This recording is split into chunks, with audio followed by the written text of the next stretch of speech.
Bienvenue sur Campus Mag Languedoc-Roussillon, vous connaissez le concept, c'est une heure d'émission sur l'actualité de la vie scientifique, de la recherche, de la vie étudiante et de la vie culturelle en région.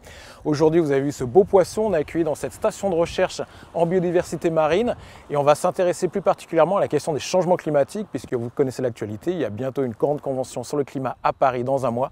Campus Mag se met à l'heure du changement climatique, c'est ici à 7, générique.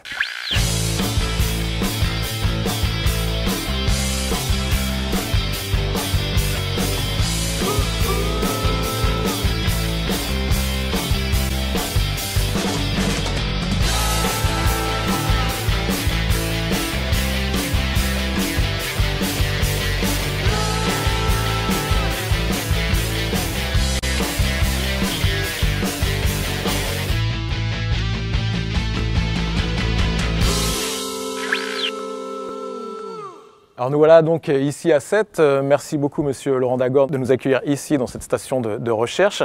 Et vous êtes directeur d'un laboratoire qui s'appelle Marbec. Alors de quoi s'agit-il exactement? Bonjour et bienvenue sur notre site ici à 7. Donc effectivement, je suis directeur d'un tout nouveau laboratoire qui s'appelle Marbec sur la biodiversité marine, l'exploitation et la conservation. C'est un nouveau laboratoire, ce qu'on a été créé donc en janvier. Et en fait, c'est le regroupement de 4 laboratoires qui existaient sur la zone de Montpellier, Sète, Palavas, qui travaillaient sur le domaine marin. Et donc, on a voulu se regrouper et effectivement être d'une part plus visible, mais surtout générer beaucoup plus de synergie entre nous et avoir des nouvelles ambitions en termes de recherche marine. D'accord, sur un même lieu, donc plusieurs institutions sont concernées, j'imagine? Oui, donc c'est un laboratoire qui regroupe des agents de l'IRD, donc l'Institut de recherche pour le développement, de l'IFREMER, du CNRS et de l'Université de Montpellier. D'accord. Et c'est un laboratoire, je crois, assez exceptionnel, au moins à l'échelle internationale, sur les recherches qu'il conduit? Oui, alors c'est vrai qu'on regroupe 230 scientifiques qui travaillent uniquement sur donc, le monde du vivant dans la mer. 230 scientifiques qui sont principalement donc, sur ce site ici à 7, également sur le campus à Montpellier et sur Palavas, mais également on est présent en fait dans une dizaine environ de lieux à l'outre-mer, que ce soit dans l'océan Indien ou dans l'océan Atlantique principalement. D'accord, donc vraiment une visée internationale. Et du coup, travailler sur la biodiversité marine, qu'est-ce que ça signifie? On recherche quoi et sur quelle thématique exactement? Alors en fait, on travaille, l'idée c'est vraiment d'essayer de mieux comprendre, d'observer et de mieux comprendre cette biodiversité marine à tous ces niveaux d'organisation, depuis les micro-organismes, depuis les virus et les bactéries qui sont dans la mer, qui sont sur les animaux marins, jusqu'aux prédateurs supérieurs. Et donc on essaye de couvrir l'ensemble de ces niveaux d'organisation de la biodiversité marine. On couvre également tous les écosystèmes marins, depuis les lagunes, qui sont donc une interface entre la terre et la mer, mais également les écosystèmes côtiers et les écosystèmes hauturiers. Donc on essaye d'avoir ce champ très large, ce qui est permis par le fait que justement on se soit regroupé et qu'on soit maintenant donc une unité avec des effectifs relativement importants. Ça nous permet d'aborder toutes ces questions très, on va dire, écologiques. En plus de ça, on a donc d'autres missions qui sont d'une part d'essayer d'évaluer les impacts anthropiques sur ces écosystèmes marins. Ça veut dire les activités de l'homme? Donc c'est les activités de l'homme couplées effectivement au changement climatique. Donc c'est ce qu'on va appeler le changement global. C'est, on va dire, la conjonction des impacts anthropiques et du changement climatique. Et enfin, notre troisième axe, c'est quoi? C'est d'essayer de concilier l'exploitation de ces ressources marines, notamment à travers la pêche, l'aquaculture, et la conservation. Donc de manière à rendre toutes ces activités humaines qui dépendent de ces ressources marines durables dans le temps, donc en respectant effectivement les écosystèmes marins. D'accord. Donc en matière de changement climatique, on le verra avec un collègue tout de suite après, on connaît la question de l'impact du changement climatique sur les coraux. Un autre sujet assez moteur, assez symbolique sur lequel vous travaillez ici au laboratoire? Alors, effectivement, on intervient sur beaucoup de sujets, donc c'est un peu difficile de faire ressortir un ou deux sujets, mais c'est vrai que des spécificités que nous avons ici sur ce laboratoire, c'est notamment le travail sur ce qu'on appelle les grands poissons pélagiques, notamment les thons, puisque c'est ici qu'on regroupe donc de la recherche sur à la fois le thon rouge en Méditerranée et dans l'Atlantique, mais également tous les thons tropicaux dans tous les océans, donc Indien, Atlantique et Pacifique. Et une autre spécificité qui est liée un peu à ces grands animaux marins, c'est tout ce qui concerne les requins. Voilà. Donc je pourrais faire ressortir ces deux sujets un peu phares, sachant qu'il y a plein d'autres sujets effectivement d'intérêt dans Marbec. D'accord. Et donc des espèces qui sont notamment menacées par la pêche. Donc ça veut dire que c'est des pêches dans lesquelles, par mégarde, on va emporter des requins, alors que c'est évidemment pas eux qu'on cherchait à pêcher, et qu'il va s'agir de les protéger et donc d'imaginer des formes de pêche beaucoup plus respectueuses de ces grandes espèces de poissons. Et vous avez tourné un film à ce sujet, et pour ceux que ça intéresserait, il suffit de cliquer sur le lien qui va s'incruster sur votre écran. Donc c'est un film qui a reçu un certain nombre de prix. Tout à fait, et donc c'était un film issu d'un projet européen qui a été fait sur ces espèces, sur les requins notamment, parce que donc, ce sont des espèces fragiles de par leur biologie, qui ne supportent pas la pêche, l'exploitation. Et donc effectivement, il y a beaucoup de populations de requins qui sont dans des situations difficiles actuellement, donc il faut trouver des manières pour moins les pêcher. Et donc voilà, ce film décrit un peu ces recherches. Très bien, très beau projet. Merci beaucoup M. Dagorn, encore merci de nous accueillir ici. Et donc on en parlait tout de suite, mais il y a une espèce très emblématique de l'impact des changements climatiques sur la biodiversité marine, c'est évidemment les coraux, organismes particulièrement sensibles. Et en l'occurrence, on va voir s'il est possible ou pas de les sauver face au changement climatique. Bien, bonjour David Mouillot, on a le plaisir de vous recevoir. Donc, vous êtes professeur d'écologie marine à l'Université de Montpellier et vous intéressez notamment à la question de l'impact des changements climatiques sur la biodiversité marine. Et évidemment, en matière de changement climatique, il y a quand même un organisme très emblématique qui est le corail. Alors peut-être vous pouvez nous expliquer pour quelles raisons le corail est si emblématique de ces changements climatiques. Oui, effectivement, une partie de nos activités s'intéresse au corail pour 3 raisons principales. C'est que le passé nous apprend que le corail a souffert souvent de crises climatiques, qu'elles soient chaudes ou froides. Le corail a une croissance très longue, donc forcément les capacités de résilience sont très réduites après un épisode dramatique. Et aussi le corail abrite une grande diversité, la majeure partie de la biodiversité marine, mais le corail aussi assure une grande partie de la sécurité alimentaire dans les pays tropicaux. D'accord. Donc justement, on pouvait se dire, bon, éventuellement le corail, s'il disparaît, c'est pas si grave que ça, mais en l'occurrence, il joue un certain nombre de rôles très importants pour la conservation d'espèces qui vivent dans les coraux. Exactement, oui. En fait, le corail crée plein de cavités, plein d'anfractuosités qui sont nécessaires à l'établissement d'une chaîne alimentaire vers les consommateurs supérieurs qui sont la base de la nourriture pour les pays tropicaux notamment. D'accord, donc ce serait grave qu'ils disparaissent.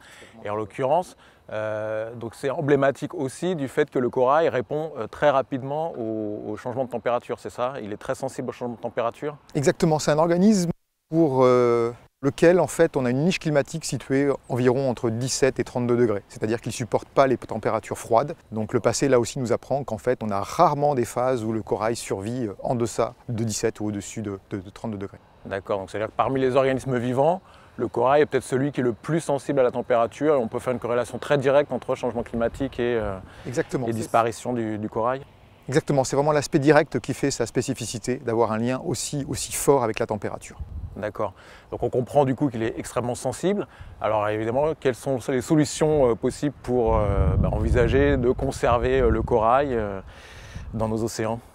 La solution la plus directe et la plus facile pour lui, ça serait vraiment que le climat se stabilise à des niveaux classiques, comme dans les 100 dernières années. Ce n'est pas la route que nous prenons. On sait très bien que le climat va faire en sorte que les températures seront plus élevées.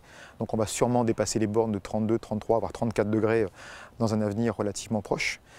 La seconde solution serait une adaptation à travers les générations, adaptation évolutive. L'espèce s'adapte au changement climatique. Exactement. De génération en génération, les variants les plus résistants aux températures extrêmes seraient sélectionnés. Mais comme c'est un organisme à croissance assez lente, ça va mettre des générations et des générations. Et le troisième aspect... On peut imaginer que le réchauffement climatique aille plus vite que l'adaptation des générations, c'est ça? Voilà, a priori dans cette course un peu folle, le climat est en train de gagner sur les capacités d'adaptation malheureusement. Et le dernier espoir, entre guillemets, c'est d'avoir une acclimatation, donc sur des périodes relativement longues. Une étude récente a démontré qu'effectivement, sur une acclimatation qui va durer 2 ans, on arrive à gagner de nombreuses générations en adaptation. Donc on a un espoir aussi que le corail s'acclimate au fur et à mesure de l'augmentation de température, si celle-ci est régulière. Donc ça c'est vraiment très important. Alors c'est quoi la différence entre s'acclimater et s'adapter? Alors s'adapter c'est un processus évolutif, s'acclimater c'est individuel. C'est l'organisme qui va, au fur et à mesure que la température augmente, pouvoir survivre dans ce nouvel environnement. D'accord, donc c'est vraiment une acclimatation au cours de sa vie. Voilà, au cours de sa vie, exactement. Voilà, ce n'est pas de génération en génération. D'accord. Mais cela dit, est-ce que c'est une option tout à fait envisageable? Enfin, on peut imaginer que toutes les espèces vont être capables de s'acclimater, enfin en tout cas les individus vont être capables de s'acclimater. Le changement climatique, c'est des températures qui augmentent, c'est aussi la recrudescence d'événements extrêmes. Donc est-ce qu'ils peuvent s'acclimater aussi face à cela ou... Je crois que c'est tout à fait de l'actualité. On est en pleine quasiment période Niño en ce moment et on s'aperçoit malheureusement que l'acclimatation nécessite du temps. On ne peut pas s'acclimater sur une semaine, 2 semaines, même un mois ou 2. Ça nécessite quasiment 1 an ou 2 en expérimental. Et là, bien sûr, les événements extrêmes sont bien plus drastiques et courts dans le temps, avec des augmentations de température de 1 à 2 degrés très rapides qui induisent des événements de blanchissement massifs. Donc on a dans le passé beaucoup d'historiques sur des blanchissements à très large échelle du corail dus à ces événements en augmentation de 1 ou 2 degrés de température sur lesquels aucune des 3 solutions, même l'acclimatation ne marche pas. D'accord, et ça, ces événements extrêmes, ils sont beaucoup plus difficiles à prédire, j'imagine? Exactement, hein, c'est tout l'enjeu pour les scientifiques. Autant on est capable d'avoir des prédictions à relativement long terme ou moyen terme sur une température moyenne globale, autant l'avènement d'événements extrêmes est extrêmement difficile à prévoir, malheureusement, alors que ce sont ceux-là qui vont induire des mortalités massives. Bien, merci. Donc vous le savez, en matière de changement climatique, un grand événement, ce sera la prochaine COP, la conférence des parties de la Convention climat des Nations Unies sur le changement climatique, qui se tiendra à Paris début décembre. Et en l'occurrence, on a demandé à des étudiants de l'université Paul Valéry Montpellier 3 ce qu'ils pensaient de cette COP 21.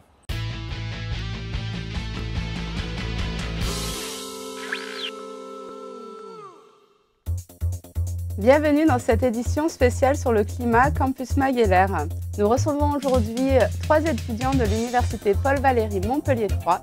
Ils sont venus nous parler de la COP 21, de ses enjeux et du rôle qu'ils auront pour sensibiliser la communauté universitaire. Mélanie, Geoffrey, Guillaume, bienvenue. Pouvez-vous vous présenter en quelques mots en commençant par Mélanie?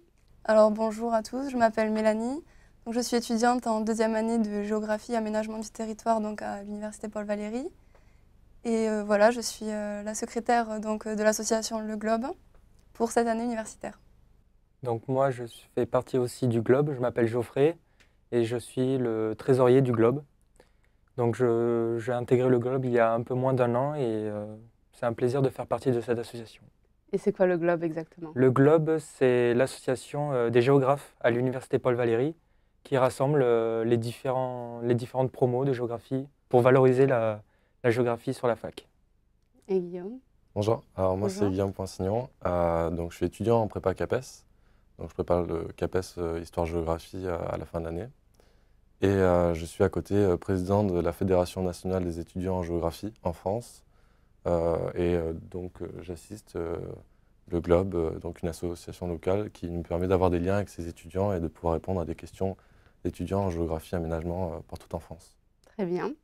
Alors, comment vos associations ou vous-même participez-vous à la COP 21 qui se déroulera à la fin du mois de novembre?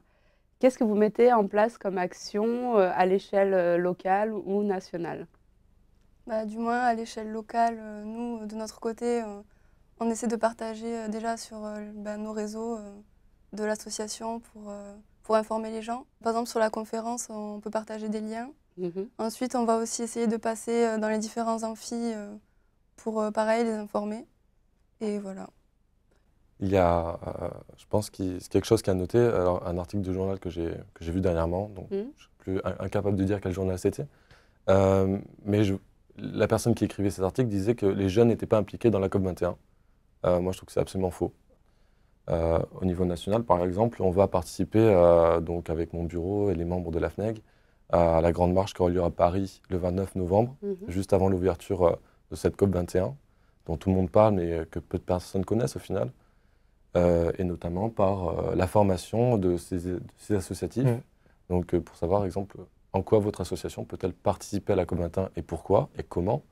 Donc, ça veut dire des formations, des sensibilisations, pour qu'ils puissent le reproduire à leur tour avec les étudiants. Et sinon, dans votre quotidien, vous trois, chacun à votre tour, quels sont les gestes que vous faites pour participer justement à cette protection de ce climat? J'essaye d'informer mon entourage en partageant des liens, mais aussi en lisant des articles et en essayant de les diffuser un peu à mon entourage, que ce soit en ligne ou en cours. Et personnellement, j'ai signé la pétition de Nicolas Hulot Oui. en espérant qu'elle ait un impact assez important auprès des dirigeants. Quelle autre action? Ben, par exemple, notamment avec les transports en commun Ouais. aussi, il y a pas mal de moyens qui sont mis à notre disposition pour essayer de limiter tout ce qui est émissions de gaz à effet de serre. Si tout le monde fait pareil, ça peut permettre d'avancer. Voilà. Ouais, très bien. Il faut juste prendre conscience que nos modes de vie doivent changer. Il faut se comporter en fait sur Terre comme on se comporte chez soi. Donc toujours dans un endroit accueillant, agréable et propre et accueillant. Ouais. Est-ce que vous avez un dernier message à faire passer?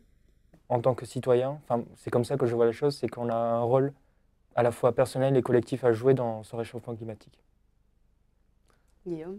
Oui, si je devais terminer sur un mot de la fin, ça serait une citation de Pierre Rabhi, donc c'est pas du tout de moi. Donc Pierre Rabhi, quelqu'un de très engagé justement dans l'environnement, et qui disait il faut savoir quelle planète on laissera aux enfants de demain, et il faut aussi savoir quels enfants on va laisser à la planète de demain aussi. Je pense que tout est résumé dans cette phrase. Ah oui. Donc vous l'aurez compris, si vous souhaitez vous engager à agir ou juste simplement vous informer, vous pouvez retrouver sur les réseaux sociaux les pages du Globe ou de la FNEG qui vous informeront sur les enjeux de la COP21 ou aller directement sur le site web de la COP21 qui vous informera. Il y a beaucoup d'outils, de quiz, une webzine, des gestes que vous pouvez adopter à votre quotidien et participer justement au changement et à sauver la planète. Voilà. Merci. Merci.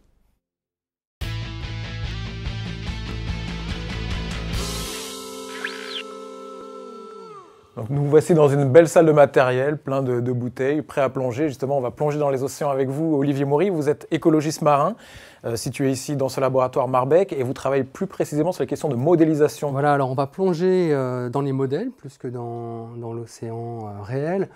On utilise des modèles, c'est-à-dire des représentations mathématiques et informatiques, pour essayer de comprendre la complexité des écosystèmes et la façon dont les différents facteurs qui les influencent, le climat en particulier, mais la pêche aussi, agissent sur eux et vont les faire évoluer et changer dans le futur. D'accord, parce que les océans, c'est quand même des ressources de beaucoup d'animaux notamment, mais enfin, quelle est l'importance des océans aujourd'hui sur la planète? Moi, je travaille en particulier sur l'océan du large, qu'on appelle l'océan pélagique, qui couvre 70% de la planète. Donc c'est le plus grand écosystème mondial, qui abrite une biodiversité extraordinaire, extrêmement riche. On connaît notamment toutes les espèces emblématiques, comme les thons, les requins, les tortues, les oiseaux marins, etc., qui peuplent l'océan et donc qui sont importantes pour l'humanité parce qu'elles représentent culturellement. Ils abritent aussi des ressources qui sont extrêmement importantes économiquement et en termes de sécurité alimentaire, par exemple les ressources thonières, dont l'exploitation représente à peu près 8 millions de tonnes annuelles et de l'ordre de 15 millions de dollars par an, je crois que c'est à peu près les chiffres. Au-delà des ressources directes, on ignore souvent que les écosystèmes marins et la vie dans les océans ont un rôle extrêmement important dans la régulation du climat. C'est-à-dire que le carbone de l'atmosphère est dissous dans l'océan et fixé par la vie, par le phytoplancton, transformé en matière organique. Et cette matière organique est transférée dans les réseaux trophiques et sédimente au fond de la mer où elle est séquestrée. Donc les écosystèmes marins ont un rôle extrêmement important dans la fixation du carbone atmosphérique qui est responsable des changements climatiques. D'accord, donc les océans rendent des services, disposent d'un certain nombre de ressources. Alors du coup, j'imagine qu'il y a un certain nombre de menaces qui pèsent sur ces océans. Il y a des menaces assez fortes qui se matérialisent aujourd'hui. Essentiellement, les écosystèmes marins sont pris en sandwich entre l'activité humaine, la pêche. Donc une grande partie des populations marines aujourd'hui sont en état d'exploitation assez fort. Et c'est quelque chose qui ne va pas s'arrêter parce que la population mondiale augmente, le PIB mondial augmente, donc on mange plus de produits un peu riches, comme le poisson. Donc la pression de pêche est importante. Et de l'autre côté, on a les changements du climat qui viennent modifier les écosystèmes marins à grande vitesse, les placer dans des états qu'on ne connaît pas. On parle d'états sans analogue dans le passé. Il y a 3 effets principaux du réchauffement sur les écosystèmes marins. D'une part, un réchauffement des eaux direct. Donc les eaux de surface, on s'attend à ce qu'elles prennent plus de 3 degrés à la fin du siècle. C'est faramineux, c'est énorme dans certaines régions. Une stratification plus importante, c'est-à-dire les eaux de surface sont en général chaudes et pauvres et les eaux profondes sont froides et riches. Et si l'océan est plus stratifié, on a les eaux enrichies qui se retrouvent plus loin de la lumière, et donc il y a moins de production phytoplanctonique. Et cette production est à la source de tous les écosystèmes. L'autre aspect important, au-delà du réchauffement, c'est la désoxygénation. Donc on assiste et on anticipe qu'on assistera de plus en plus à l'expansion de zones hypoxiques, donc avec peu d'oxygène, et ces zones hypoxiques vont augmenter, et il est possible, probable, qu'elles vont constituer de véritables no man's land, où très peu d'organismes pourront vivre, ou en tout cas pas ceux qu'on est habitué à voir aujourd'hui dans les océans. Et le troisième effet important, c'est l'acidification, qui va augmenter mécaniquement avec l'augmentation du CO2 dans l'atmosphère, et qui va avoir des impacts qu'on n'est pas capable d'anticiper parce qu'on les comprend mal aujourd'hui. D'accord, donc un avenir relativement menacé. Donc j'imagine que votre travail de modélisation, c'est justement de prévoir, en tout cas d'essayer de prévoir ce qui pourrait advenir. Voilà. Alors, face à cette situation où on a des services importants, des océans qui sont très importants et des menaces qui sont également importantes, il y a évidemment une urgence forte à essayer d'anticiper les évolutions potentiellement brutales qui pourraient arriver, pour essayer de définir des stratégies de gestion afin d'éviter ce qu'on ne pourra pas gérer et de gérer ce qu'on ne pourra pas éviter. Donc essayer d'anticiper un peu tout ça. Donc pour ça, on utilise la modélisation qui nous permet d'avoir une vision intégrative des problèmes. On a des modèles couplés qui associent des représentations de l'atmosphère, de l'océan, de la biogéochimie, c'est-à-dire du phytoplancton et des cycles chimiques qui sont associés, et des écosystèmes. Et au-dessus de ça, on a des modèles de pêcherie avec la dynamique des flottilles et des modèles de marché maintenant qu'on développe. Donc moi, je travaille en particulier sur les modèles d'écosystèmes, la composante biodiversité dans ces modèles couplés. Et je développe des modèles qui sont mécanistes, c'est-à-dire qui sont fondés sur des processus robustes qui ne vont pas changer. Des modèles qui s'appuient sur des constantes, qui resteront constantes dans le temps et dans l'espace, et pas sur des relations statistiques dont on ne sait pas trop si elles seront modifiées.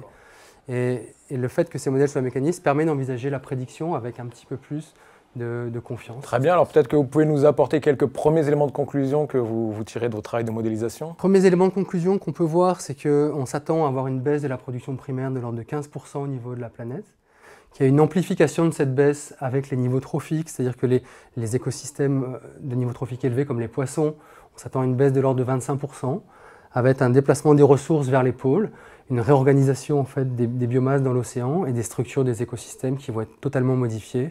Et donc, très certainement, des impacts très importants pour les pêches et les marchés associés et le bénéfice qu'on peut tirer des écosystèmes. Bon, des perspectives bien alarmantes que vous nous proposez là. Écoutez, on compte quand même sur votre travail pour anticiper au mieux et qu'on soit sauvé de ce type de perspectives vraiment négatives. En tout cas, on vous remercie beaucoup pour nous avoir proposé ces explications claires et nettes sur l'avenir des océans.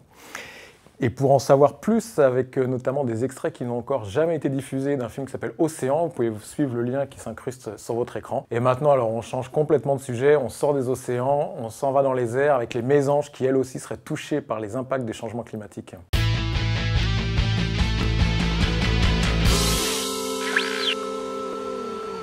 Voilà, absolument extraordinaire, je crois. Très clairement une des plus belles séquences de Campus Mag, donc un plaisir pour vous recevoir ici donc sur la plage de Sète, Anne Charmentier. Vous êtes écologue de l'évolution au CNRS, au Centre national de la recherche scientifique à Montpellier.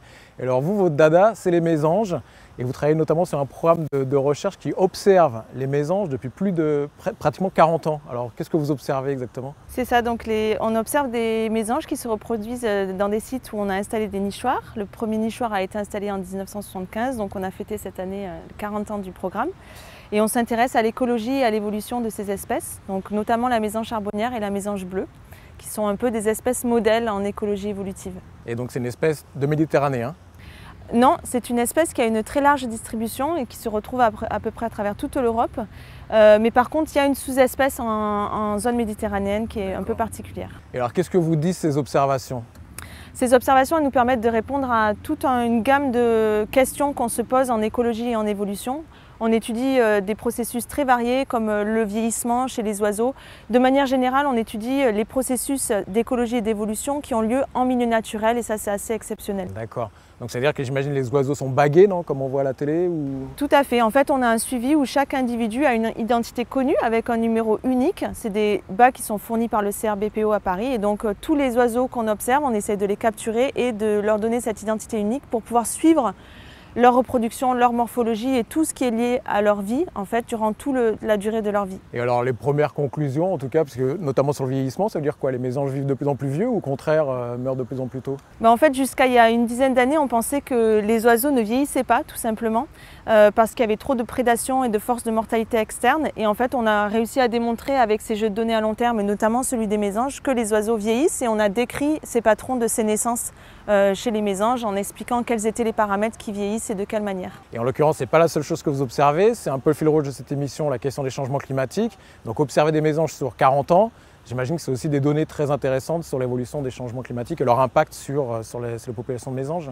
C'est vrai, c'était en fait un cas d'étude exceptionnel puisqu'on a des données depuis 40 ans et on a aussi des données climatiques. Donc les changements climatiques pour nous, c'est un petit peu une expérience grandeur nature pour étudier comment les oiseaux s'adaptent au changement climatique. Est-ce qu'ils s'adaptent et si oui, comment ils s'adaptent? D'accord, et alors peut-être quelques mots déjà sur l'impact. Ça impacte sur quoi? Sur les nombres de populations, sur la reproduction, sur...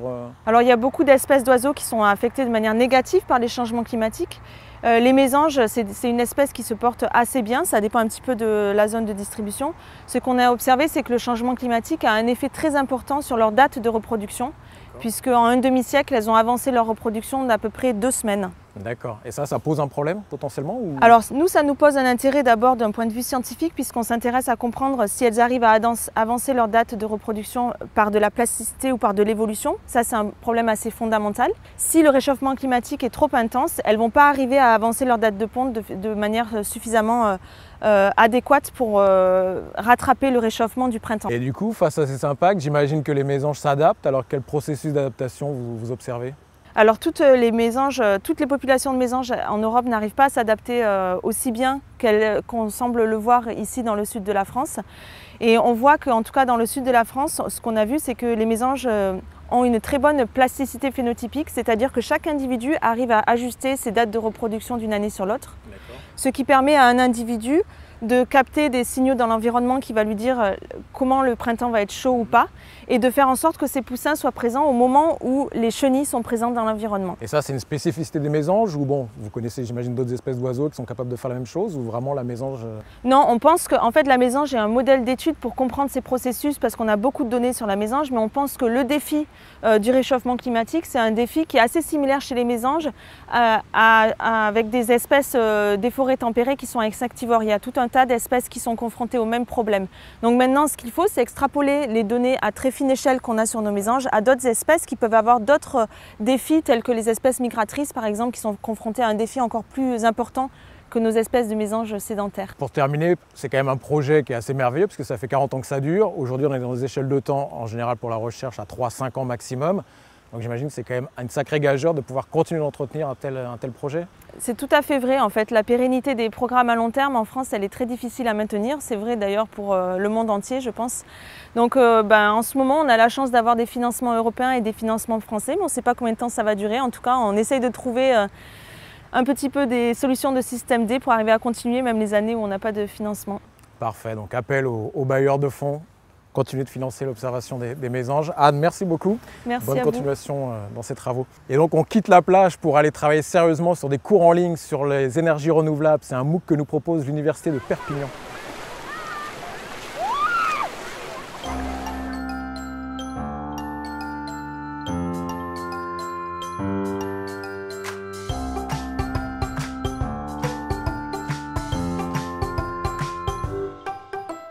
Voici un très bel exemple illustratif de la transition énergétique tant annoncée.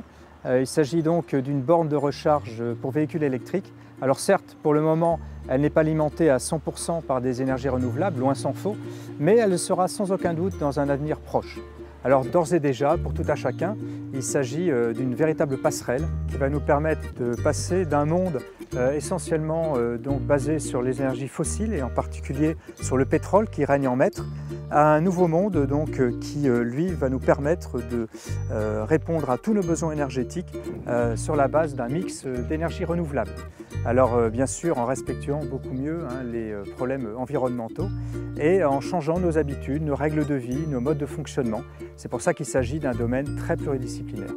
Alors c'est dans cet esprit que nous avons conçu le MOOC Énergie renouvelable qui a été coordonné par l'UVED, l'Université numérique, environnement et développement durable, et puis l'UPVD, l'Université de Perpignan via Domitia, en faisant intervenir des experts de la France entière dans un esprit de vulgarisation pour que ce MOOC soit accessible par tous. Alors le MOOC est composé de 8 semaines. Une première semaine très générale dédiée au contexte de la transition énergétique coordonnée par l'UPVD. Et ensuite donc 6 semaines qui sont thématiques sur chacune des énergies renouvelables. Une dédiée à l'énergie solaire coordonnée par les mines ParisTech. Une sur les énergies éoliennes coordonnée par l'UPVD.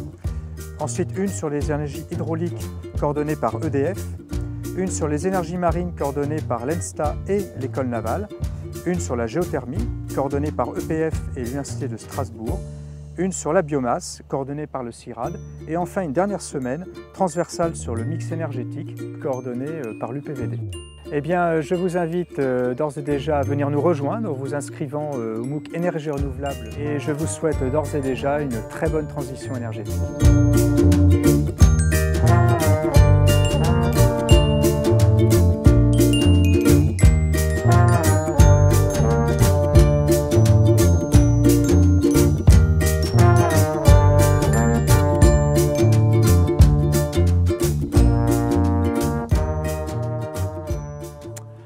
Bien, un très beau travail de l'Université de Perpignan, ce cours en ligne sur les énergies renouvelables.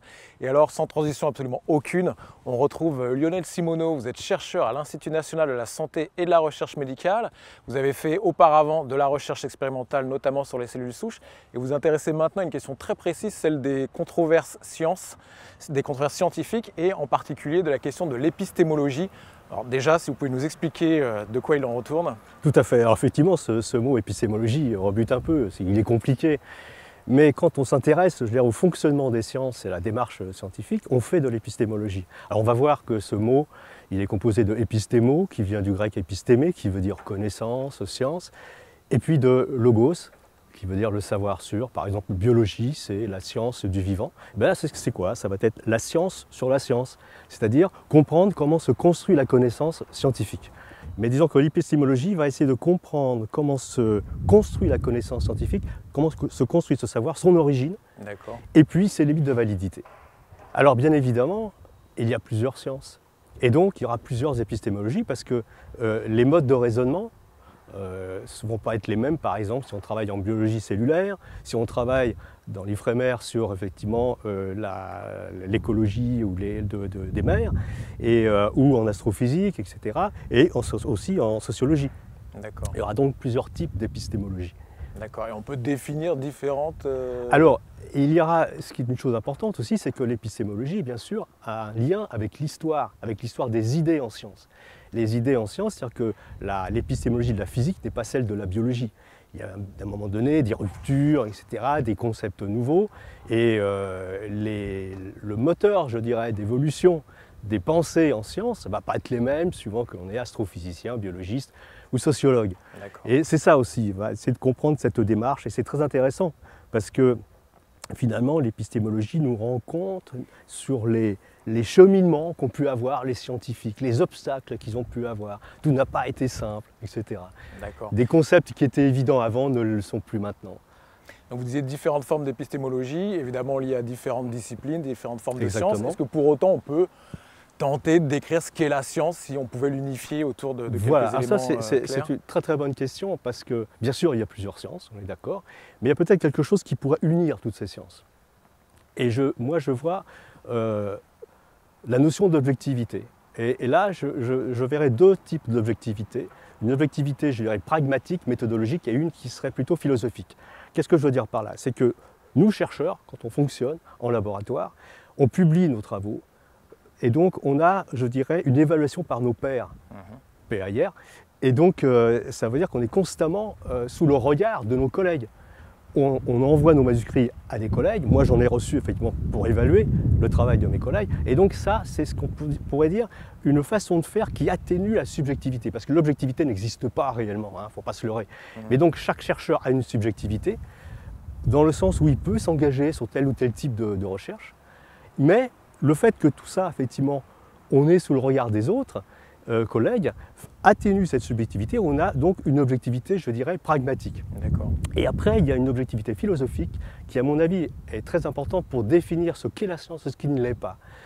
Et là, ce serait ce qu'appelle le prix Nobel Jacques Monod en 1970, le postulat d'objectivité. C'est-à-dire que tout objet d'étude en science ne saurait avoir comme explication une explication qui n'est pas testable, un finalisme, une transcendance.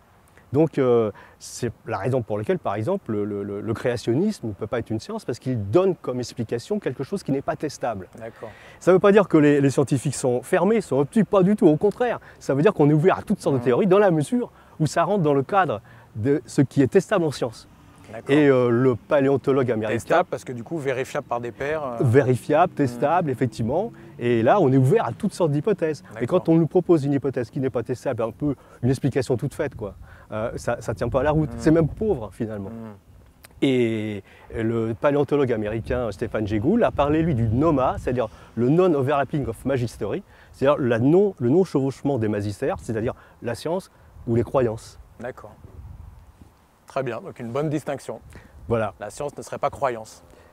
Alors après, je veux dire, c'est ça qui est intéressant, c'est que quand on regarde comment fonctionne un laboratoire, tous les collègues qui sont là, il y a des collègues qui ont des croyances, d'autres qui sont non-croyants, etc. Mais on met nos croyances, je dirais, au vestiaire. Et c'est à mon avis, c'est un bel exemple de la laïcité à la française, parce qu'en fait, c'est une liberté des individus et pas des communautarismes.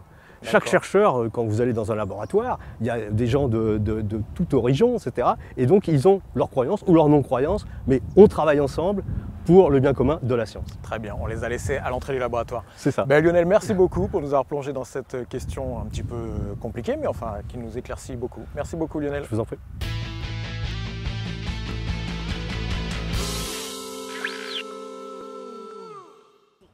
Donc on va s'intéresser à l'énergie solaire et la manière de la stocker pour en disposer jour et nuit grâce à un dispositif qui s'appelle Bestiole et qui a été développé par le laboratoire Promesse du CNRS.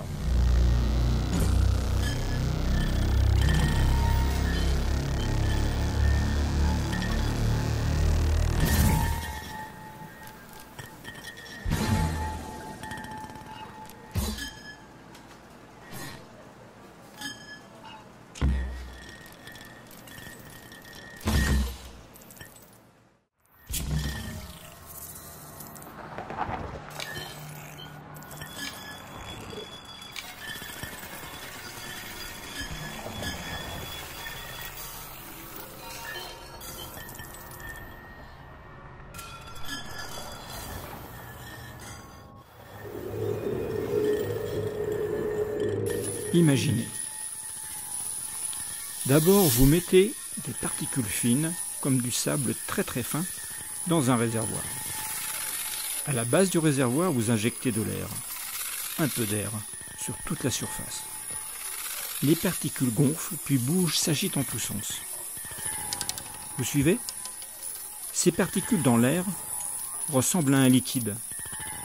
Un liquide qui peut former des bulles d'air bien sûr. Vous avez donc réussi à donner à ces particules de la taille d'un cheveu une grande partie des propriétés d'un liquide. Accrochez-vous. Ces particules en suspension dans l'air peuvent circuler dans des tubes comme le ferait de l'eau. Mais pourraient-elles être chauffées et stockées comme l'eau dans un chauffe-eau?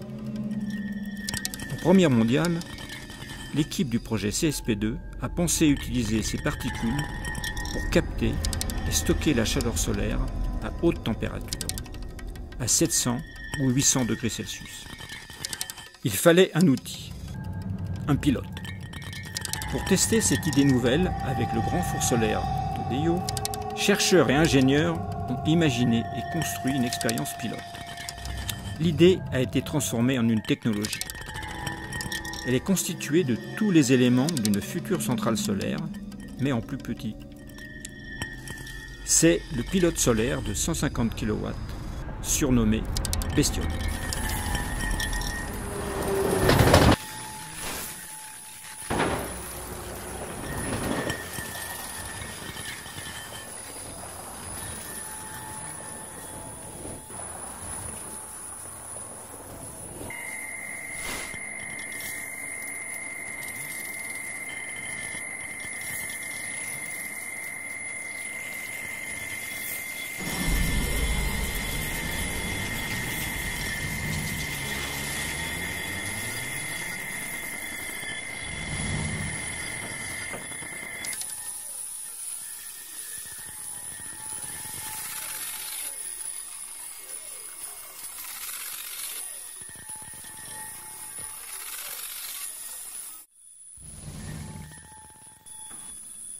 Comment bestioles fonctionnent-elles au foyer du four solaire? Le rayonnement solaire concentré au foyer chauffe les particules circulant dans les tubes et réservoirs du pilote. Il est équipé d'une centaine de capteurs de température, de pression et de débit, enregistrant des mesures qui permettent de surveiller son bon fonctionnement, en particulier que les particules circulent bien partout. Les mesures seront ensuite analysées pour faire des bilans d'énergie, comparer les résultats au modèle et dimensionner une future centrale solaire à haut rendement.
Alors nous accueillons Tiffaine Chevalier, vous êtes pédologue, c'est-à-dire que votre domaine d'intérêt c'est la science des sols, vous travaillez à l'Institut de recherche pour le développement et vous intéressez à un lien assez direct qui s'opère entre la sécurité alimentaire et les changements climatiques et notamment, entre autres terrains, vous travaillez à Madagascar où vous développez des pratiques agricoles alternatives, en tout cas plus respectueuses. Alors déjà, avec qui vous travaillez dans ce pays?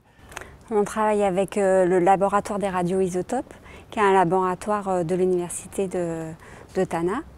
Et on travaille aussi avec une ONG qui s'appelle AgriSud International et bien sûr avec des agriculteurs. D'accord.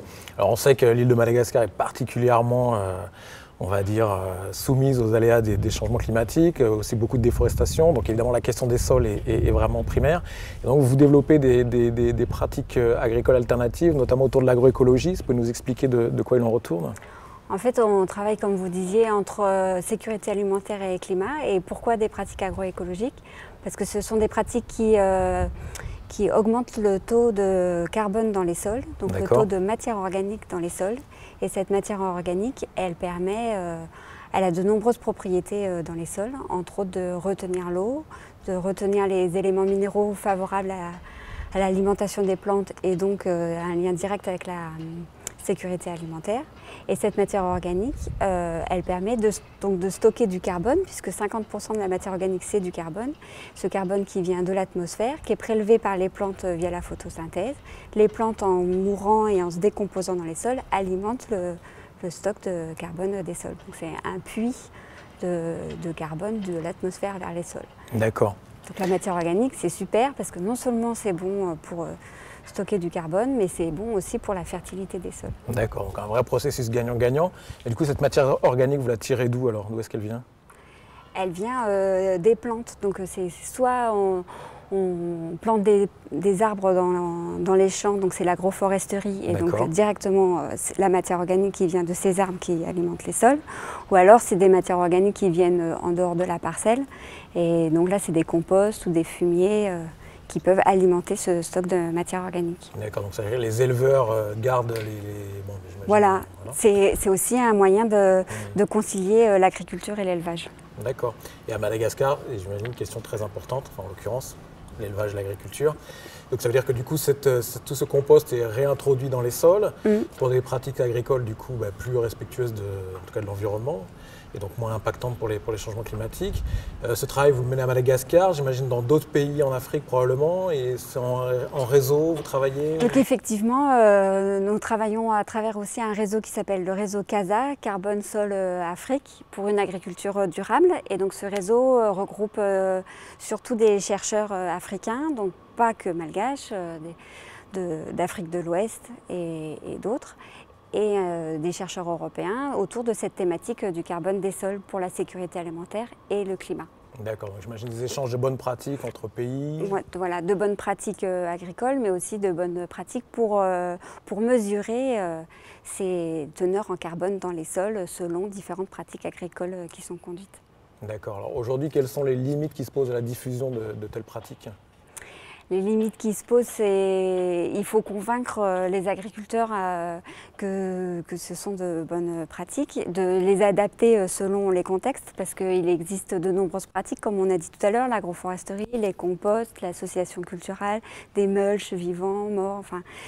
Et toutes ces pratiques, elles ne sont pas bonnes pour tout... D'accord, pour tous les systèmes. Pour tous les systèmes, et donc il faut pouvoir adapter à la fois techniquement, mais aussi culturellement. Il y a des pratiques qui sont plus faciles à adopter pour certains agriculteurs que pour d'autres. D'accord, et le rapport coût-bénéfice, parce que j'imagine que certaines pratiques sont peut-être plus coûteuses au moins en main-d'œuvre, mais au moins les bénéfices tirés peuvent compenser cette... Voilà, typiquement l'agroforesterie, planter des arbres et suffisamment dans les champs, c'est beaucoup plus coûteux en main-d'œuvre et en argent que le compost qu'on peut faire localement dans sa ferme. D'accord. Écoutez, on vous souhaite une bonne continuation dans ces projets. Et on a planté ici des lauriers roses. Bon, c'est pas à manger, ça se mange pas. Non. Effectivement, ça ne réglera pas la question de la sécurité alimentaire, mais ça stocke le carbone de l'atmosphère. Oui, quand même. Quand même. Et pour ça, donc pour voir ce que vous avez fait à Madagascar, il y a un film que vous avez tourné. Il y a un film qu'on a tourné au printemps dernier, qu'on peut voir sur la chaîne de l'IRD et qui illustrera ce dont on vient de parler. D'accord, et avec le lien qui s'incruste à nouveau sur l'écran. Et puis sinon, comme l'année 2015, c'est l'année internationale des sols, qui a été décrétée par la FAO, donc il y a pas mal d'événements sur les sols cette année. Et entre autres, le 21 novembre à Montpellier, salle Rabelais. Et je vous invite à tout savoir sur les sols qui ne font pas que nourrir les hommes, mais encore plein d'autres. Le 21 novembre, à quelle heure? Toute la journée de 9h à 17h. Parfait. Merci beaucoup Tiffaine. À bientôt. Au revoir. Agropolis International, le grand pôle de recherche et formation en agronomie, alimentation, environnement, vient de lancer un nouveau dossier sur l'adaptation au changement climatique. Nous voilà sur ce beau bateau. Quel plaisir, Nathalie, de partager cette mini-croisière avec toi. Donc, plaisir Nathalie, partagé. Merci, Nathalie. Tu es donc la chargée de communication d'Agropolis International. Et il se trouve que Agropolis International vient de publier un nouveau dossier sur la question du changement climatique qui nous préoccupe dans cette émission. Peut-être quelques mots déjà sur Agropolis International. Oui. Agropolis, c'est une association qui réunit depuis 30 ans une communauté scientifique de 2700 chercheurs, représentant 75 unités de recherche, autour des mots-clés agriculture, alimentation, biodiversité, environnement. D'accord, donc c'est même, autant le dire, un des grands pôles de recherche en France et même à l'international sur ces thématiques. On peut le dire, oui. Avec un pôle européen important aussi avec Wageningen, ne l'oublions pas. Aux Pays-Bas. Oui. Et donc en l'occurrence, vous publiez régulièrement des dossiers. Oui. On fait un peu l'état des lieux de la recherche, la formation. Et donc là, en l'occurrence, c'est un nouveau dossier sur la question du changement climatique. Agropolis édite une série, les dossiers d'Agropolis International, qui présentent sur une thématique donnée les recherches menées et les dispositifs d'enseignement supérieur. Et donc cette année, nous avons publié un dossier sur l'impact des changements climatiques. C'est un dossier qui sert à la fois d'annuaire, parce que du coup on sait toutes les équipes de recherche qui travaillent sur ce thème. Tout à fait. On connaît les formations aussi. Tout à fait. Et puis il y a beaucoup d'encadrés thématiques pour comprendre un petit peu les projets de recherche qui sont menés par la communauté. Bien sûr, donc ce dossier présente 45 unités qui se sont impliquées sur cette thématique, des infrastructures de recherche. Et puis l'originalité aussi, c'est que nous avons 5 organismes internationaux qui sont présents à Montpellier, qui ont fait part de leur recherche sur le sujet. Alors je vais peut-être vous le montrer pour qu'on le voit à la caméra, ce beau document. Il y a un document qui a été traduit. Voilà, tout à fait. Alors ce document est également disponible en anglais. Il est disponible sur demande et puis il est en téléchargement sur la toile, sur le site d'Agropolis, www.agropolis.fr. Et puis ce que je voudrais vous dire aussi, c'est que nous avons pour habitude de publier des portails thématiques, c'est-à-dire des versions enrichies de ce document papier qui nous permet de mettre à jour, de publier des actualités sur la thématique, etc. D'accord, donc ça veut dire que si on va sur le site internet d'Agropolis, agropolis.fr, on a un complément à ce dossier papier. Complètement, voilà. Et qui vient donc nourrir des conférences qui ont eu lieu cette année. Bien sûr, alors pourquoi il a été édité cette année? C'est bien sûr en amont de la COP21 de décembre. Et puis il y a eu la tenue de grandes manifestations internationales, de conférences internationales à Montpellier. Je pense notamment à celle de mars sur l'agriculture climato-intelligente. Et on se devait de présenter les travaux de notre communauté. Parfait, c'est chose faite. Donc on se rue sur le site internet d'Agropolis pour plus d'informations sur le dossier. Tout à fait. Et ce que je voulais vous dire, c'est qu'il y a un dossier qui est sous presse qui concernera la vigne et le vin. Donc ça sera le numéro 21. Ça sera le numéro 21. Et le sujet d'une prochaine émission probablement. Complètement. Merci. Merci Nathalie, tu reviendras. Promis. Donc cette fameuse COP21 qui constitue le fil rouge de cette émission, on a eu déjà des interviews d'étudiants de l'université Paul Valéry et là on a mené l'enquête dans les bureaux de l'Ifremer pour avoir un petit peu le son de cloche de ces chercheurs. Qu'est-ce qu'ils pensent de la COP21? J'attends de la COP21 que les pays prennent des mesures concrètes pour lutter contre le réchauffement climatique, notamment limiter le réchauffement climatique à 2 degrés. Ce que j'attends de la COP21, c'est une bonne concertation entre les différents États pour réussir à trouver des solutions qui permettent de limiter les dégâts, au moins. Si on se place d'un point de vue personnel, je dirais qu'on attend de cette assemblée enfin qu'elle s'engage durablement sur tout ce qui est protection de l'environnement, tout ce qui est enfin réduction d'utilisation des ressources dont on abuse et qu'enfin on protège cette planète. Qu'est-ce que j'attends de la COP21? J'en attends franchement rien de bien extraordinaire. Je pense que ça va être une réunion de plus qui ne mènera pas à des décisions concrètes pour le climat. Ce que j'attends surtout, c'est une reconnaissance de l'action qui soit individuelle ou au sein d'associations, parce qu'il y a pas mal de projets qui peuvent être menés de façon locale pour que vraiment les actions soient le plus efficaces possible dans cette démarche-là. J'espère qu'il y aura une prise de conscience générale. Moi, je pense à mes petits-enfants et pour le futur. Moi, ce que j'attends de la COP21, c'est plutôt une prise de conscience de la responsabilité individuelle qu'on a à jouer chacun dans ce grand mouvement. Donc revoir un peu nos modèles de fonctionnement économique pour pouvoir interférer sur les modèles de fonctionnement écologique. J'attends de la COP21 des engagements des États et des engagements chiffrés qui puissent être après tenus, bien sûr. Le mieux, c'est aux citoyens de s'engager. Voilà, à titre personnel, moi je suis engagé dans un projet citoyen pour mettre en place des éoliennes dans le nord du Lot, précisément. Donc voilà, j'encourage tous ceux qui peuvent faire pareil à suivre cette démarche, s'engager par eux-mêmes et voilà. Voilà, il était question de changement climatique, d'impact, d'adaptation avec des coraux, des mésanges, la biodiversité marine. Un vrai plaisir ici à Sète. On se retrouve très bientôt, ce sera au Quorum à Montpellier pour une émission spéciale sur les réseaux et l'informatique. Merci à tous de votre fidélité, à bientôt.